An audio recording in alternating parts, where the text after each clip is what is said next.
Today's topic is... The third place, Dark Forest Hypothesis and Community. Good evening, ladies and gentlemen, and welcome once again to Waypan. I'm Cal. And I'm Sunny. Today we've got a couple of topics that come together in a grand thesis of how community makes you a better painter. But first you need to understand some other things. For example, the third place and the Dark Forest Hypothesis. The third place simply refers to the third location you frequent that is not your home or your workplace, which are known as the first and second places. It breaks the monotony of life and gives you a third place for you to have social interactions. However, while this description is apt, it does not describe how important a third place is within life in general and for you as a hobbyist specifically. Sunny, can you give us an example of some third places? Sure, churches, cafes, bars, parks, and coffee houses. Coffee houses in the 18th and 17th century were centers of innovation. The reason for this is who met there. Merchants, intellectuals, and entrepreneurs all met there at a neutral ground where they could discuss ideas. If you're an aspiring painter, your friendly local gaming store should become like your coffee house. But don't forget that friendly part. If it isn't friendly, then it doesn't become that neutral ground where you can have those discussions, like in those coffee houses. Those coffee houses made England into an industrial powerhouse. Don't underestimate the importance of having a sounding board. That is what made the Industrial Revolution for England, and it can revolutionize you as a painter, making you a powerhouse painter.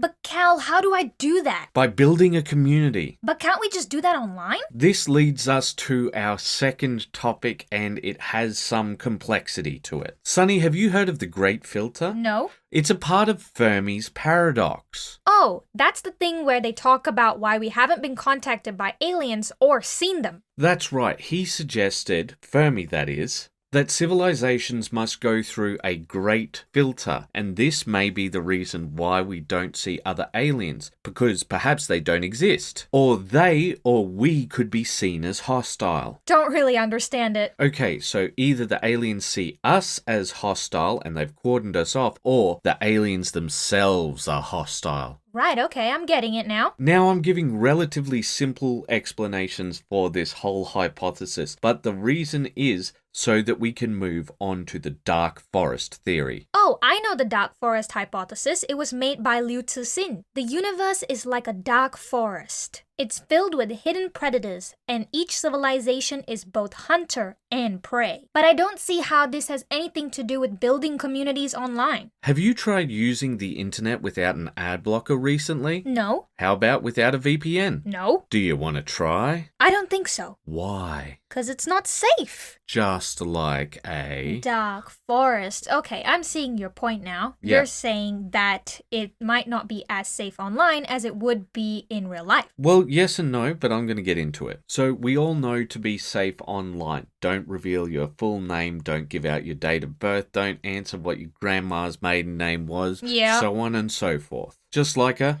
Dark forest. Right, now the thing is, when it comes to this, we're not worried about our personal safety, but rather our personal identity and how things work with that. Man, it would be good to have a VPN sponsorship here. You would.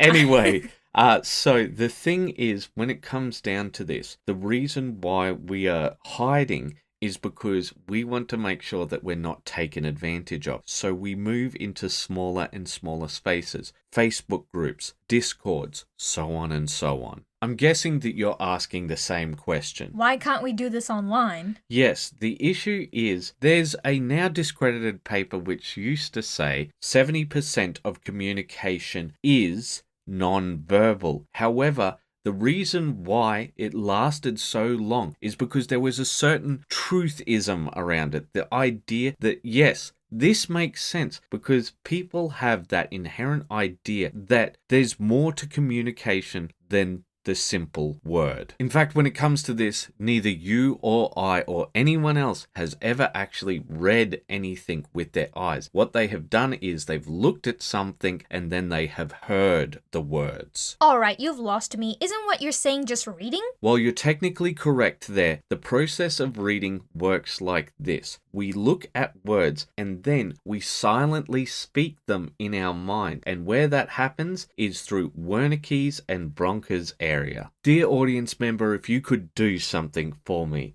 I would like you to put your finger at the base of the back of your skull. This is where vision is processed. Now, bring your finger to above your left ear. Pull it up and down. Now, bring it to your temple. That is how we read. Now, if somebody becomes emotional when they read, instead of just going up and down next to the left ear, instead go over to the right side of your skull. Do these actions again, incorporating going over to the right side, and then repeat them with that motion. This is a long way to travel for the various chemicals in your neurons. However, imagine instead that you don't do any of those actions which involve you going to the back of the skull. Your finger up and down next to your left ear, then to the temple and back again. This is how we process speech, and see how much more efficient it is when we're not reading? Yeah, it makes a lot of sense. So are you saying that we actually comprehend things a lot better if we're speaking to each other rather than just reading it? Exactly. Ah. So voice calls are much better than reading. But there is one key difference that you're also missing out on. The visual aspect? Yes, but not only that, you can see and feel things. People can show you techniques. You can understand the processes far more if you have them there. You can pick up on all of the non-verbal nuances of communication. And you could also answer your questions right on the spot. Yes, exactly. There are many issues when it comes to online communication, but more than that, having a third place will help your mental health as well as help develop you as a painter. But Cal, couldn't you just have said that having a sounding board is important and people can teach you things? Would have they believed me? I'm sure they would have. The reason I laid this out like a lawyer is so that people can see how important it is. Third places aren't just something that helps rebuild the soul. They built an empire. It's not a hippy-dippy ideal. There's evidence for this and for its import, not just for the people participating in it, but the people around it. The dark forest hypothesis is more than just a theory that will propel a sci-fi book. No, it shows us how we interact on the internet. It has real-world implications. Understanding how we actually read, how we actually understand communication, helps us understand how we learn so much more. This topic is too important to be put in the dustbin of the algorithmic punch bowl. This is more than just becoming a better painter. This is why I love this hobby. I love video games as a tool for relaxation. I love playing games physically with my friends and having a pastime that we can talk about. But I love this hobby because it helps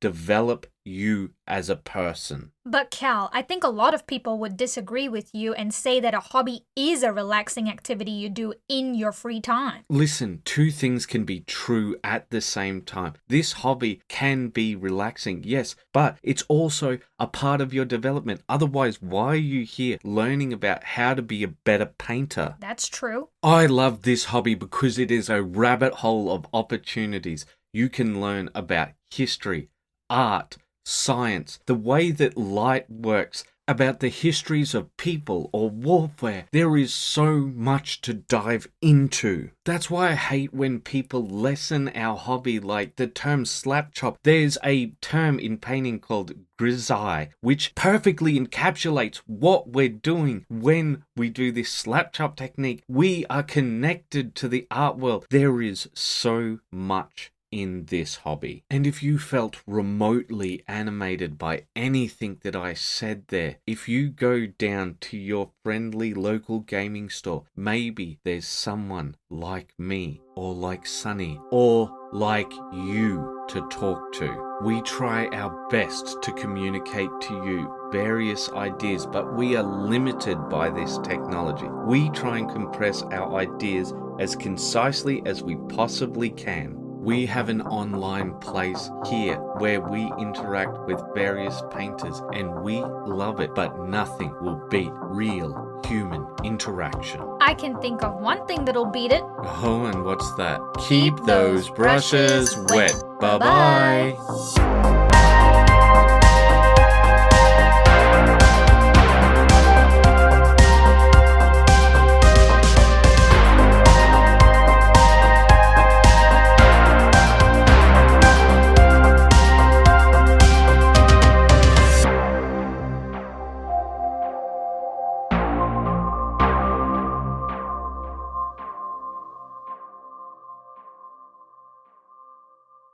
Sunny, was I a bit too passionate in that? No, in fact, I think you should have had more passion. More passion, more energy, more energy, more footwork, more footwork, Now more Chaos War Machine.